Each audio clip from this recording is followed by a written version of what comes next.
좀 더 의논을 해야 될 것 같습니다. 참고하시기 바라고요. 오늘은 세 번째 시간 심판과 언약이라는 제목으로 같이 말씀을 나누겠습니다.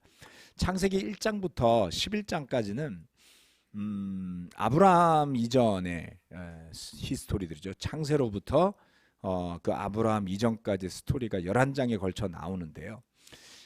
그 중에 노아와 그 방주의 이야기가 거의 3장을 차지합니다. 6장, 7장, 8장. 그러니까 비중이 상당히 크다, 이렇게 볼 수 있겠죠. 천지 창조로부터 시작해서 에덴 동산의 이야기 까지가 3장이었어요. 1, 2, 3장. 그리고 4장, 5장 넘어오자마자 가인과 아벨 이야기, 그 다음에 5장의 족보 이야기와 에녹 이야기 잠시 하고 6장으로 넘어온 다음에 이 노아의 방주 이야기가 굉장히 길게 이어집니다. 그래서 성경 말씀을 공부하실 때에 또 하나의 팁 중에 하나는 빈도입니다. 빈도나 분량이 아주 중요하죠. 이름 이런 것도 중요합니다. 그래서 악당이건 선한 사람이건 자주 이름이 나오는 분들은 역할이 컸던 사람들이에요. 이름이 없었다 그러면 비중이 확 줄어드는 거겠죠. 그래서 여러분 그 관점을 가지고 성경을 보시면 재미있습니다. 예컨대 소경은 여럿 있는데 그 중에 어떤 소경은 이름이 나오고요, 문둥병자들은 이름이 없어요. 그렇죠? 예. 또 어떤 여인은 이름이 나오고요, 어떤 여인은 이름이 없습니다. 그래서 그러한 것들이 뭐 저자가 심심해서 그렇게 썼다 이렇게 생각하시면 안 되고요, 의미가 다 있습니다. 그래서 이 스토리도 노아의 이야기는 상당히 비중이 있게 다뤄지고 나중에 또 신약에서도 계속 언급이 되고 하는 아주 의미 있는 사건이다 라고 생각을 하시면서 관심을 집중하시고 좀 살펴볼 필요가 있습니다. 제가 특히 이제 그 구약 창세기 클래스를 진행하면서 조금씩 뭐 성경 공부하는 팁들에 대해서 말씀을 드리고 있거든요. 그래서 귀담아 들으시고 한 번씩 한번 적용을 해보시고 그런 관점에서 한번 어프로치를 해보시면 좋을 것 같습니다. 오늘은 심판에 대한 이야기가 나오는데요. 네, 자 17절까지 나와 있죠. 자, 하나님께 은혜를 입은 사람 노아 첫 번째 이야기입니다. 심판과 언약. 우리 같이 창세기 6장 13절, 14절 그리고 17절 이렇게 세 개의 구절을 함께 읽어보도록 하겠습니다. 시작. 하나님이 노아에게 말씀하셨다. 땅은 사람들 때문에 무법천지가 되었고 그 끝날이 이르렀으니 내가 반드시 사람과 땅을 함께 멸하겠다. 너는 잣나무로 방주 한 척을 만들어라. 내가 이제 땅 위에 홍수를 일으켜서 하늘 아래에서 살아 숨쉬는 살과 피를 지닌 모든 것을 쓸어 없앨 터이니 땅에 있는 것들은 모두 죽을 것이다. 지난 시간에 두 번에 걸쳐서 노아의 이야기를 진행을 했었습니다. 노아의 시대가 얼마나 악했는지, 또 그런 악한 세대 가운데 노아가 어떻게 의롭고 흠없는 사람으로 살았는지에 대한 것을 살펴봤고요. 이제 그처럼 타락한 세대, 하나님이 안중에 없는 세대, 그리고 노아 이렇게 대결 구도가 생겨 있습니다.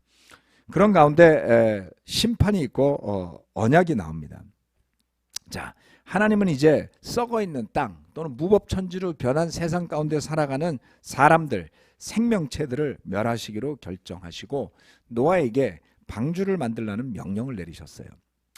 심판과 언약이라 했는데요. 소제목이 심판은 심판만 있는 게 아닙니다. 심판은 구원과 연결되는 것이죠. 네. 심판날 그러면 심판받는 사람들에게는 심판받는 날이에요. 하지만 구원을 받은 사람들에게는 그 심판과 별개로 드러나는 그러한 때가 됩니다. 양쪽이 빛과 어둠이 갈라져 있듯이 또 생명과 죽음이 다르듯이 심판과 또 언약은 따로 됩니다. 하나님께서는 그 노아에게 방주를 만들어라 이렇게 말씀하십니다.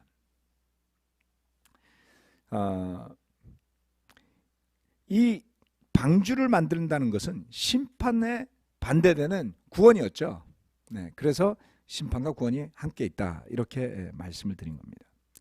그런데 우리가 구원에 대해서 생각할 때에 흔히 뭐 한국의 기독교인들이 굉장히 많으니까요. 구원에 대한 어떤 이미지들이 존재해요. 잘 들어보면 예수 믿고 구원받으세요. 예수 믿고 천국 가세요. 이런 말이 굉장히 달콤하고 단편적으로 많이 통용되는 말들이었습니다. 요즘 이제 그런 이야기도 별로 없지만요. 그런데 그 구원이라는 것은 우리가 복음이라는 것을 듣고 그리고 나에게 좋게 해석하는 그런 구원입니다. 그런데 오늘 이 과정을 좀 살펴보면 구원이라는 것이 결코 쉬운 구원이 존재를 하질 않습니다. 쉬운 구원은 존재하지 않아요. 왜냐하면 노아가 기분 좋게 살다가 마지막 날 그냥 쓱 구원을 받은 게 아니라 그 악한 세대 사람들 가운데 틈바구니에서 아웅다웅 살다가 그리고 어느 날 하나님이 심판을 하시겠다 그랬어요. 그것은 굉장히 두려운 일이었겠죠. 그리고 그 심판을 벗어나는, 심판에서 벗어날 수 있는 길로서 방주를 만들어라 이렇게 말씀하셨습니다. 이 제목이 지금 1번 잘못됐네요. 방주를 만들라입니다. 이거 지난번 그건데 제가 타이핑하다가 딴 생각했나 봐요. 넘어갔네요. 죄송합니다.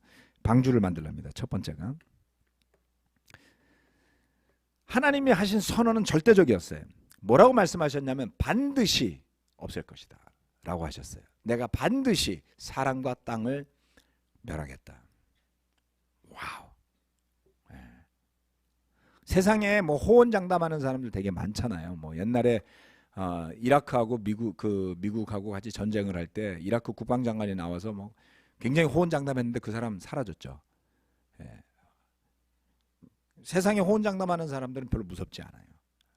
막 세상에서 막 큰 소리 치고 있는 사람 별로 무섭지 않은데 진짜 센 사람이 반드시라고 하면은 조금 겁이 납니다. 예, 그래서 실컷 좋건 미국 대통령이 뭐 하겠다 그러면 다들 신경 쓰여요. 그렇게 할 수 있는 힘이 있으니까. 그렇죠? 예. 뭐 우리야 뭐 미국하고 척지고 산 적이 별로 없어서 그런 느낌을 못 받지만 미국과 사이 안 좋은 나라들은 전전긍긍하기 마련이잖아요. 그런데 하나님께서 반드시 멸하겠다 그랬어요. 어떻게 되겠습니까? 방법이 없습니다. 그런 하나님께서 노아에게는 구원의 길을 보여주세요. 잣나무로 방주 한 척을 만들어라. 노아는 태어나서 들어보지 못한 심판에 대한 이야기도 들었고요. 그렇죠? 여러분 우리가 살고 있는 땅과 모든 사람들을 다 멸하겠다 그러면 여러분 기분이 어떻겠어요?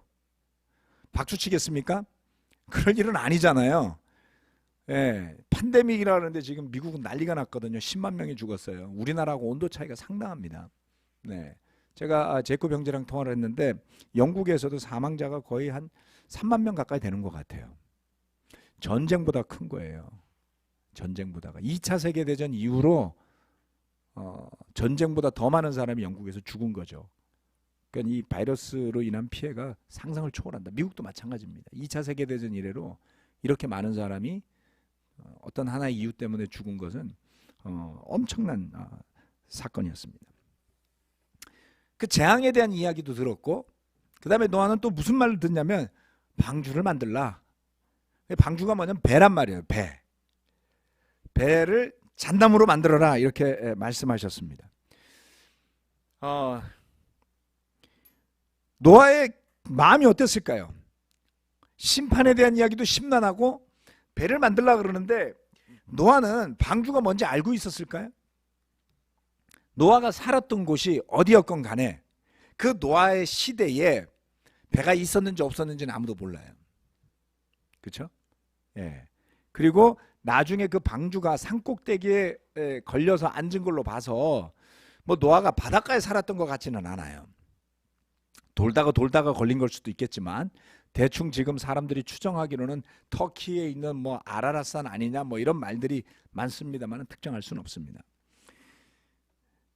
노아는 방주가 뭔지 알고 있었을까요? 엄청난 심판의 이야기가 있고 그리고 배를 만들어라 라는 이야기가 있었습니다. 여러분 뭐 하나 만들어 보신 적 있으세요? 뭐 예를 들어 갖고 조그만 책상 하나라도 만드신 적 있습니까? 우리 옛날에 옛날에는 중학교에서 공업 시간에 제도를 해가지고 책꽂이를 만드는 숙제가 있었어요. 그래서 목재를 사다가 톱질을 해가지고 책꽂이를 만들었는데, 책꽂이가 이렇게 밑에가 있으면 위에 칸이 있고 뒤에 이렇게 간단하게 붙이면 되잖아요. 잘 잘라갖고 했더니 안 맞더라고요. 만드는데 꽤 오래 걸렸습니다. 그 뒤로 뭐 책꽂이 만들 생각은 별로 해본 적이 없습니다. 뭐 하나 만들려고 그러면 굉장히 오래 걸리지 않나요? 뭐 책꽂이가 아니라 뭐 집을 져라 이러면 뭐 질 수 있으세요? 하나님이 여러분한테 잣나무로 집을 져라, 아니 됐어 교회를 져라 이러면은 네 감사합니다 이러겠습니까? 우리가 쉽게 보는데요, 정말 그런 숙제가 나한테 떨어지면 질문이 막 수만 가지가 생길 거예요. 나무는 어디서 구하지? 나무를 어디서 사지? 인터넷으로 주문하는 게 아니잖아요. 그렇죠? 나무 혹시 도끼로 베 보셨어요? 안 해보셨죠? 저 시절에 톱이 있었을래나? 모르겠어요. 돌로 쪼았을까요? I don't know. 알지는 못하지만 노아가 이 이야기를 들었을 때에 느꼈을 어떤 충격? 내지는 상상할 수 없는 그런 다가오는 미래에 대한 불안함? 두려움? 이런 것들을 한번 생각해 보시길 바랍니다. 두 번째, 하나님께서 노아에게 이렇게 말씀하세요. 너와는 직접 언약을 세우겠다 라고 말씀하십니다. 그러나 너하고는 내가 직접 언약을 세우겠다. 너의 아들들과 아내와 며느리들을 모두 데리고 방주로 들어가거라. 살과 피를 지닌 모든 짐승도 수컷과 암컷으로 한 쌍씩 방주로 데리고 들어가서 너와 함께 살아남게 하여라. 하나님께서는 노아에게 그처럼 방주를 만들라고 말씀하신 다음 뭐라 그랬냐면 너와는 직접 언약을 세우겠다 이렇게 말씀하셨어요. 언약의 의미를 제가 뭐 여러 번 설명해 드렸죠. 여러 가지 케이스를 통해서 언약을 히브리어로는 뭐라고 한다 했습니까? 히브리어로 베리트라고 한다 그랬어요. 이제 귀찮아서 적어놓지도 않았습니다. 자, 언약은 자르다 이런 의미를 가진 단어예요. 자른다. 왜 자르느냐?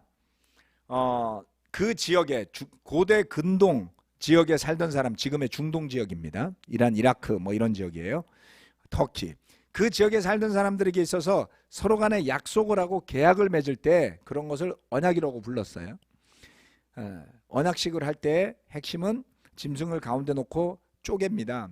쪼개고 나서 그리고 나중에 그것을 같이 요리해서 먹어요. 사이좋게. 그리고 언약을 맺죠. 그래서 자른다라는 것이 언약이라는 단어가 된 겁니다. 그럼 왜 그렇게 언약을 맺느냐? 어기면 죽어 이런 거죠. 우리는 어기면 계약금 날라가잖아요. 그렇죠? 부동산 계약해 보셨나요? 계약금 내고 계약 안 지키면 계약금이 날리던가 계약금을 2배로 물어줘야지 되죠. 주인 같으면. 그래서 계약 함부로 안 하죠. 그렇죠? 집 계약할 때 조심스럽지 않습니까? 계약금도 큰 돈이니까요. 그 당시에는 어기면 죽여버리겠다라는 의미로 굉장히 심각하게 만드는 게 언약이다. 그런데 이 단어가 우리가 흔히 언약을 생각할 때 누구와의 언약을 제일 많이 머리에 떠올리죠? 구약 성경에서 언약 그러면 누구 생각나세요? 네? 아브라함 아니에요? 그렇죠?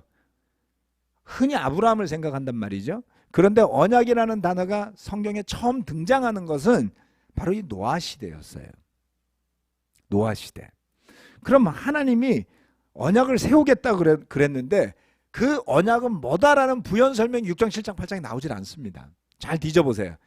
그래서 언약의 구체적인 내용이 뭡니까? 이렇게 보면 잘 나와 있질 않아요. 그래서 헷갈려요. 그런데 요 구절에 그 의미가 들어있습니다. 그 언약은 뭡니까? 그 언약은 너희를 살려주겠다는 거였습니다. 너와 너의 아들들과 며느리와 내 아내 직계가족을 살려주겠다는 약속이었어요. 그리고 그 노아가 그 방주에 태울 짐승들도 살려준다라는 것이 하나님께서 노아에게 해주신 약속이었어요. 아직 아무런 일도 일어나지 않았습니다. 하나님께서 이 세상을 쓸어버리겠다라고 했지만 도대체 뭘로 하실지는 아직 몰라요. 좀 더 가면 이제 이야기가 나오지만 배를 만들려고 그러는데 도대체 왜 만들려고 하는지도 알 수 없는 상황인데 하나님께서 언약을 맺어 주셨어요. 걱정 마라. 안심해라. 이렇게 하신 것이죠. 직접 언약을 세운다. 하나님께서 주시는 언약은 사실은 생명에 관한 것들입니다.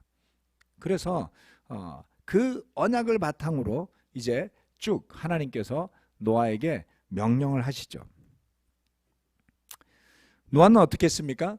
노아는 하나님이 명하신 그대로 다 하였다. 창세기 6장 22절 말씀입니다. 꼭 그대로 하였다. 이렇게 이야기하고 있습니다. 뭐를 했던 걸까요? 노아가. 창세기 6장을 살펴보면 배 만드는 일을 위해서 하나님께서 하라고 하신 것들을 이제 하나씩 그렇게 명하신 대로 했던 것이죠. 이제 그 다음 장으로 넘어가면 이제 배를 만드는 것에 대해서 만들고 난 뒤에 어떤 일이 벌어지는지를 볼 수가 있습니다. 자, 단순한 과정이 아니죠. 배를 만드는 것, 그리고 자기의 아내, 그리고 자기의 자식들, 그리고 며느리를 설득하는 일. 여러분 자식들이 말 잘 듣나요? 네. 자식들이 내 말대로 했으면 진짜 우리 집안이 어떻게 됐을까요? 와우. 어려운 일이죠. 며느리는 말 듣겠습니까? 아직 여기 며느리 보신 분들은 여기 없죠. 사위 보신 분들 아직 없죠. 이제 좀 지나면 정말 흥미로운 세상이 올 겁니다. 며느리도 있고 사위도 있고 사돈도 생길 거예요. 다양한 일들이 벌어질 겁니다. 기대하십시오. 저는 그 시대의 교회가 어떻게 될지 정말 궁금해요. 그래서 노아는 가족들 다 설득을 했습니다. 하나님이 말씀하셨어. 심판하신대. 예? 하나님 미쳤어요? 왜요? 그냥 들어. 살고 싶으면 내 말 들어. 그런 게 어디 있어요? 하나님 너무하신 거 아니에요? 젊은 애들이 막 그랬으면 여러분은 어떻게 되겠어요? 노아의 자식들이 노아의 말을 듣고 노아의 며느리도 노아의 말을 듣고 온 가족이 합심해서 혼자 만들었는지 가족이 다 만들었는지 모르지만 배를 만들어서 주님이 말씀하신 대로 다 했단 말이죠. 그 노아의 순종은 우리의 눈길을 끕니다. 제가 추측할 때는 육지 한가운데 사는 노아가 배를 본 적이 있었을 것 같지도 않아요. 그 옛날에. 옛날 노아 시대 근처라고나 할까요? 옛날 사람들이 타던 배는 태평양에 있는 섬마을에 있는 사람들의 오래전 배를 봐도 그냥 나무를 잘라가지고 가운데를 불로 태워서 파내고 쪼아서 한두 명 타고 가는 배들, 이런 것들밖에 없었단 말이죠. 이건 뭐 항공모함만한 사이즈의 배를 만들려고 하신 건데 노아가 그것을 이걸 어떻게 받아들이고 어떻게 이해했을까요? 그가 주님의 그 주어진 명령에 대해서 어떤 해박한 지식이 있다든가 어떤 사전에 기술을 가졌다거나 한 것이 아니었을 것 같습니다. 그럼에도 불구하고 노아는 하나님이 말씀하신 그대로 했다고 그랬어요. 그것은 주님의 명령에 순종하는 겁니다.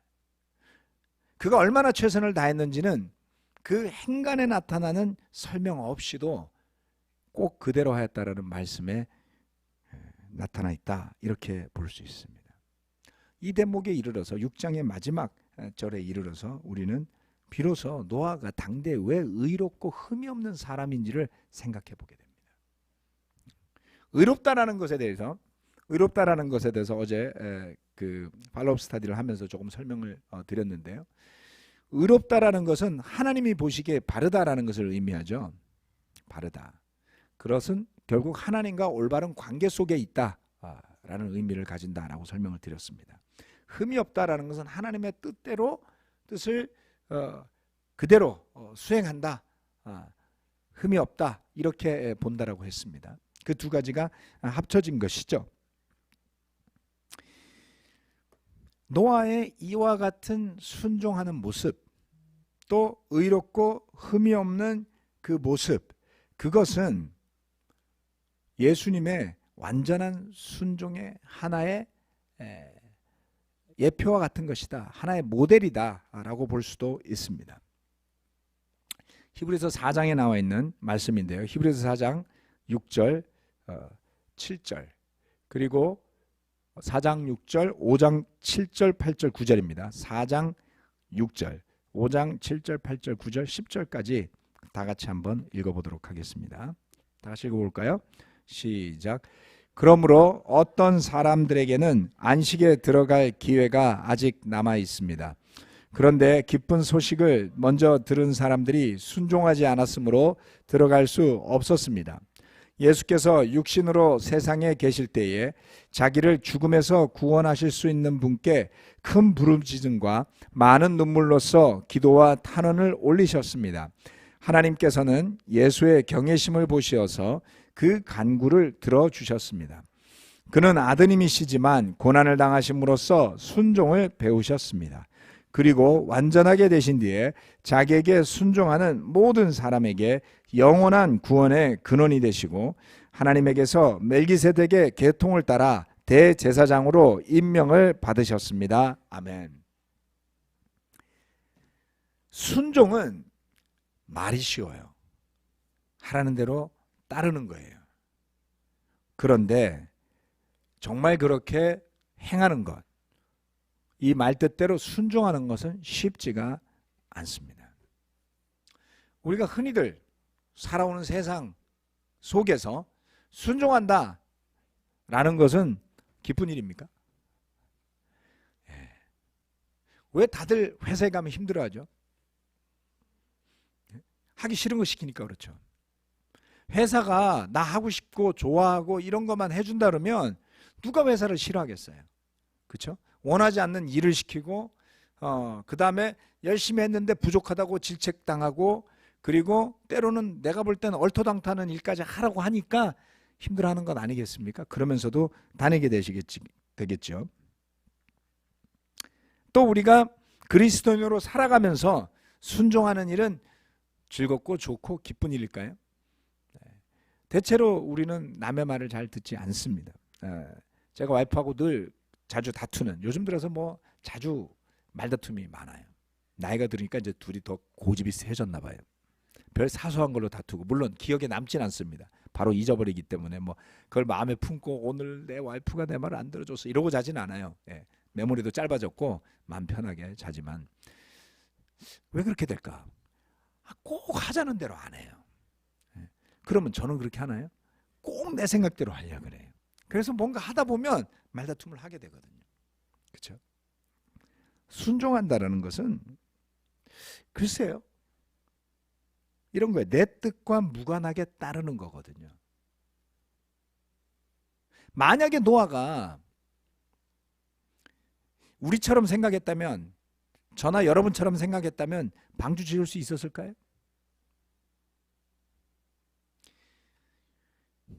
저에게 있어서도 순종이라는 것은 늘 기쁘고 좋은 일이 아니었습니다. 내가 볼 땐 이 길이 좋아요. 내가 볼 땐 이렇게 돼야 돼요. 그런데 하나님은 저 길로 가라고 하실 때가 참 많았어요. 그럴 때마다 하나님 왜 이 길, 저 길로 가라고 하십니까? 우리가 이 길로 갈 수 있지 않습니까? 이 방법이 좋지 않습니까? 이것이 더 낫지 않습니까? 그런데 이렇게 하래요. 법이 그렇죠. 법이 우리에게 순종을 요구하지 않습니까? 제가 최근에 여러분들한테도 말씀드려야지 되는데요. 민식이법이라는 게 통과됐잖아요. 그 스쿨존을 지나갈 때 사고가 나면 큰일 납니다. 아무 생각 없이 댕기다 보니까 우리 집 들어오는 길이 전부 다 스쿨존이에요. 저쪽 한쪽 출입구만 빼고 이 교회를 중심으로 돌아가는 길의 절반이 다 스쿨존입니다. 그래서 여러분 교회 주변에서 운전하실 때 조심하셔야지 돼요.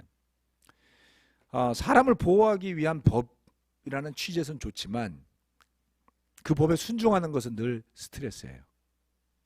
그냥 편안하게 다니던 길을 이제는 바짝 긴장하고 다녀야 되잖아요. 그렇죠? 그리고 이 동네는 전통시장이 없습니다. 그런데 예전에 법이 생겼어요. 의무휴일제. 그리고 놀랍게도 이마트와 홈플러스와 롯데마트와 모든 그 대기업 유통회사들이 하루에 다 같이 쉬어요.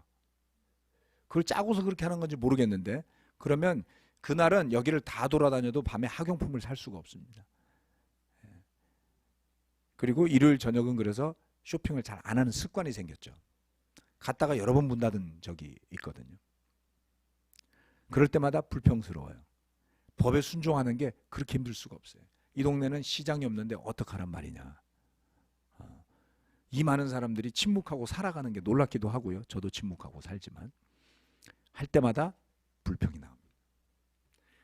시장 가는 것도 조금 불편하면 이렇게 불평이 나오고, 누군가의 안전을 위해서 운전을 조심하라 그래도 혹시라도 그러다가 사고 날까 봐 깜짝깜짝 놀라고, 이러는 우리가 뜻도 할 수 없이 방주를 만들려면 얼마나 순종하겠습니까?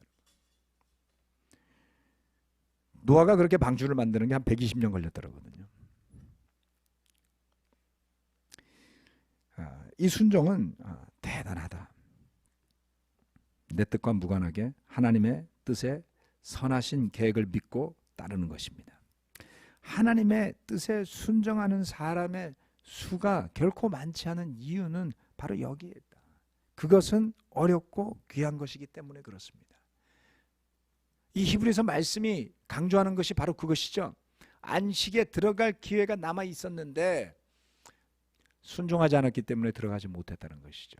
그러면 주님은, 예수님은 육신으로 세상에 계실 때에 이 세상 구경을 즐겁게 하시고 하늘로 올라가셨다가 아니었죠. 부르짖음과 많은 눈물로 기도와 탄원을 올리셨고 고난을 당하심으로 순종을 배우셨다 라고 이야기하고 있습니다. 노아의 삶의 이야기, 노아의 믿음의 이야기, 노아의 순종의 이야기를 보면서 우리가 비록 노아와 같은 상황은 아니라 할지라도 내 삶을 향한 하나님의 뜻에 순종하는 건 과연 뭘까요? 저와 여러분이 삶에서 부딪히면서 법을 지키는 것을 당연한 거고요. 그 법을 넘어서서 하나님 앞에 저와 여러분의 삶을 향한 하나님의 뜻에 순종하는 것이 과연 무엇이겠습니까? 주님, 제가 어디서 살아야 되겠습니까? 주님, 제가 무엇을 하고 살아야 되겠습니까? 주님, 제가 예수님을 주인으로 받아들였는데 저는 어떻게 살아야 하겠습니까? 이것을 하는 것이 과연 좋은 일입니까? 과연 이렇게 하는 것이 좋은 일입니까? 이렇게 하는 것이 덕을 세우는 일입니까? 이렇게 하는 것이 더 아름다운 일입니까? 우리는 고민해야 됩니다. 고민 없이 내가 하는 일이 법이야 라고 생각하는 사람들이 나중에 보면 멀리 가 있는 법이죠. 우리는 법이 될 수 있는 존재들이 아닙니다. 저를 포함해서 우리 모두는 날마다 조금씩 어디론가 틀어지고 있을 거예요. 그렇게 계속 사시지 말고 내가 좀 더 순종해야 될 분야가 어디에 있나 고민해 봅시다. 어떤 분야일까? 저는 제일 어려운 게 이런 겁니다. 이제 점점 시간이 흘러가면서 행동은 오히려 쉬워졌어요. 행동. 이렇게 하지 마 그러면 네 알겠습니다. 그냥 안 해도 되고 안 하는 척 할 수도 있어요. 그죠? 예. 뭐 모여 그러면 모이는 거 쉽습니다. 가 그러면 가는 것도 쉬워요. 그런데 저는 요즘 더 어려운 게 마음이에요. 내가 몸이 가 있는 게 중요한 게 아니라 마음도 가 있는 거예요. 그렇죠? 성경을 그냥 읽어도 눈이 가는데 마음이 없을 수도 있잖아요. 아니, 저는 그런 경험 많은데요. 한참 읽고 있는데 눈이 계속 읽었어요. 한 장 다 지나갔어요. 근데 내가 뭐 읽었지 이럴 때가 가끔 있습니다. 목사가 그러니 여러분은 어떻습니까? 뭐 그런 걸 보고 개찐도찐이라 그러겠죠. 우리 다 같은 인간이니까. 뭘 이야기하고 싶은 걸까요? 그 순간에 내가 마음을 지금 놓치고 있구나. 다시 돌이키는 것이요. 코로나 때문에 정신이 막 혼미해요. 또 뭐 퍼진다 그러죠. 어디 가지도 못하죠. 오지도 못하죠. 이러니까 제가 초에는 참 상당히 답답했어요. 초창기에는 너무너무 답답하더라고요.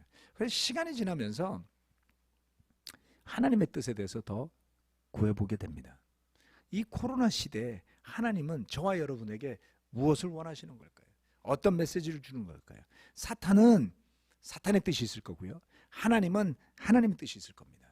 제가 놀라운 소식을 하나 들었는데요. 엊그저께 우리 제이콥 형제하고 시간을 좀 보내면서 전화로 가끔 통화하거든요. 맨체스터, 우리 되게 좋아하시죠? 맨체스터 유나이티드의 본고장 박지성 선수의 그 레전드 축구 형제들 다 좋아하는 곳이에요. 그 맨체스터 교회가 있거든요. 그 맨체스터 교회가 꽤 오랫동안 힘들어했대요. 지난 한 몇 년 동안에 한 3명밖에 세례를 준 적이 없대요. 그랬던 교회가 최근 몇 달 사이에 5명을 세례 줬답니다. 그래서 이 코로나의 와중에 최근 몇 년 중에 제일 잘 지내고 있대요. 와우. 그래서 네가 가서 그런 거냐 뭐 이렇게 물어보고 싶었지만 그건 아니었던 것 같고, 아무튼 굉장히 격려가 되는 소식이었습니다. 그러더니 가만 생각하니까 좋은 일이 상당히 많아요. 박재 장로님께서 얼바인 코리안 미니스트리에 인터넷으로 설교를 한 3주 좀 해줬으면 좋겠다, 주중 예배 때. 물론 저한테는 스트레스지만. 근데 맞다, 이것도 가능하구나 이제. 그죠? 옛날에는 갔을 때 설교를 했거든요. 근데 지금 어차피 가지도 못하고 오지도 못하잖아요. 그러니까 설교 좀 해줘 이렇게 부탁하는데 인터넷으로 합니다. 내일 오전 11시에. 그러더니 롤란 목사님한테 이메일이 뜨고 왔어요. 8월 달에 필리핀에서 전체 수련회를 하는데 인터넷으로 설교 좀 해줄 수 있어? 이제 비행기 타고 안 가도 돼요. 예? 물론 영어로 해야 되지만 아무튼 그래서 이거 좋은 방법이다. 비행기 값도 아끼고, 그렇죠? 우리가 마닐라에서 부르는데 마닐라 교회에다가 제 비행기 값 좀 내주세요 이러긴 뭐 하잖아요. 대체로 마닐라 가면은 거기서 호텔비 되고 비행기 값은 우리 잠실교회가 되거든요. 그래서 비행기 값을 아끼게 된 거죠. 네. 그래서 저도 생각했어요. 와, 정말 좋다. 네. 다음에 우리 잠실교회 예배를 저기 일산이랑 한번 합쳐서 하고 명동이랑 한번 합쳐서 하고 분당하고 한번 합쳐서 해야 되겠다 이 생각이 오늘 들었어요. 괜찮지 않아요? 예, 정대 목사님한테 부탁해가지고 그 예배 시간에 우리가 같이 주일 예배 인터넷으로 같이 드리고, 정말 생각해보면 하나님의 뜻에 순종하려고 들면 갑자기 막 아이디어가 생기고, 더 이상 신천지 때문에 전도도 할 수 없고 이제 우리는 그냥 이렇게 살다가 끝나는 거 아니야? 그게 아니라는 겁니다. 세상이 두려워하고 있어요. 세상이 우왕좌왕하고 있습니다. 세상이 한계를 드러내고 있어요. 이럴 때 하나님의 섭리를 믿는 우리가 그 가운데 빛날 수 있다. 그렇죠? 심판이 있지만 언약이 있다. 우리가 그것을 믿을 수 있다면 담대하게 이 코로나 시대를 이겨나갈 수 있지 않을까요? 노아는 그런 어떠한 어려움 앞에 서 있는 누구에게든지 희망을 던져주는 상징적인 존재인 것이죠. 예. 이 창세기 6장, 7장, 8장을 한번 관심 있게 들여다보시고 묵상해 보시기 바랍니다. 말씀 마치면서 한 가지를 더 첨언하고 마치겠습니다. 최근에 우리 준영 형제, 얼마 전에 레스토레이션 하신 준영 형제 팔로우 스터디를 쭉 해나가고 있는데요. 구약에 대한 이야기를 많이 나눠드리고 있습니다. 구약 성경 말씀을 소홀히 하는 경우가 많다라는 것을 제가 알게 됐어요. 네. 충분히 이해는 가는데요. 신약 말씀에만 의존해서 구원을 이해하고 은혜를 이야기하는 것은 한계가 있습니다, 여러분. 그 개념이 다 구약에서 왔기 때문이죠. 그리고 구약에 훨씬 더 많은 스토리들이 존재합니다. 신약 성경은 상당한 압축이에요. 네. 그렇기 때문에 이 구약에 나와 있는 다양한 이야기들을 통해서 우리가 예수 그리스도라는 그 하나님의 아들을 통해서 얻게 된 구원의 가치, 은혜의 가치를 이걸 통해서 발견할 수 있다라는 것이죠. 그래서 우리가 누리는 구원, 우리가 얻게 된 그 복음의 가치 이런 것들을 구약 말씀을 통해 훨씬 더 풍부하게 강화시켜 나갈 수 있습니다. 그래서 올해는 좀 작정하시고 구약과 한번 부딪혀 보시기를 저는 권해드리고 싶어요. 그리고 저도 가능하면 한 뭐 2년에 한 번 정도씩은 이 구약에 대한 작정하고 하는 강의들을 좀 진행할 예정입니다. 그래서 향후 몇 년간 하나님 허락하시면 그렇게 해볼 계획입니다. 창세기도 지금 이제 6장 오늘 마무리 짓지만 다음 주는 우리 박희진 형제하고 박한순 형제 설교 시간이죠.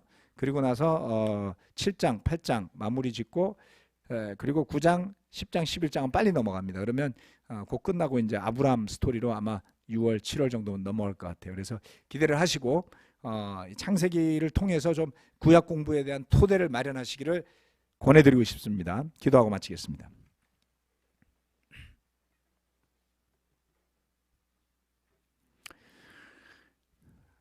노아는 하나님이 명하신 대로 다 하였다. 꼭 그대로 하였다. 하나님께서 명하신 것을 그처럼 수행할 수 있는 사람이 누가 있었겠습니까? 마치 거룩한 기도로 순종으로 하나님의 아들이셨지만 이 땅에 오셔서 하나님의 뜻을 다 이루시고 우리를 구원의 길로 이끄시는 예수님처럼 노아도 그 시대의 의로움의 상징이었고 언약의 대상자였으며 구원의 상징이 되었습니다. 그는 자신의 순종으로서 자기를 구원했을 뿐만 아니라 자기의 말을 들은 아들들과 며느리들, 아내 그리고 수많은 짐승들에 이르기까지 구원하는 사람이 됩니다. 하나님, 우리 한 명 한 명이 결코 작지 않음을 기억하게 도와주십시오. 때로는 우리에게 주어지는 하나님의 지시, 하나님의 뜻 이런 것들이 부담스러울 수 있습니다. 마치 이 노아에게 방주를 만들라는 말씀이 그러했듯이 또 때로는 구원이 과연 무엇인가, 하나님이 주시는 언약이 무엇인가 갈등하고 고민할 때가 있습니다. 뭐 내용이 별로 없는 것 같은데 싶을 때도 있습니다. 그러나 그것이 생명에 이르는 길임을, 우리를 정말 죽음에서 살려내는 길임을, 우리를 다가오는 재앙에서 심판에서 벗어나게 하는 하나님의 은혜의 길임을 기억하게 도와주셔서 하나님의 뜻에 순종하고자 하는 마음들이 방어적으로 준법 정신처럼 가는 것이 아니라 늘 더 좋은 것을 사모하는 적극적이고 열정적이고 자발적인 믿음의 길로 갈 수 있도록 도와주시길 기도합니다. 하나님의 말씀을 대하는 태도, 성령님을 대하는 태도, 기도를 대하는 태도가 그처럼 방어적인 것이 아니라 늘 보다 더 선한 것을 원하는 그러한 최선의 마음으로 갈 수 있도록 이 자리에 함께하는 우리 형제자매들 지켜주시고 축복해 주시기 바라면서 예수 그리스도 이름으로 기도합니다. 아멘. 마치겠습니다.